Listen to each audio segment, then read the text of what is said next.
and say, Father, forgive me of every sin I've ever committed. God.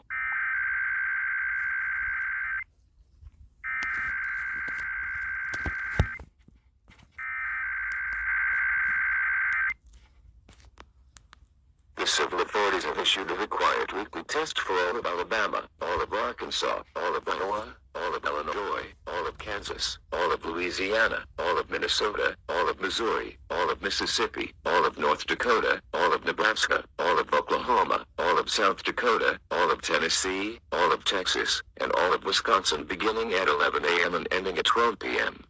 Test message E pause open cap EAS feed configuration test message.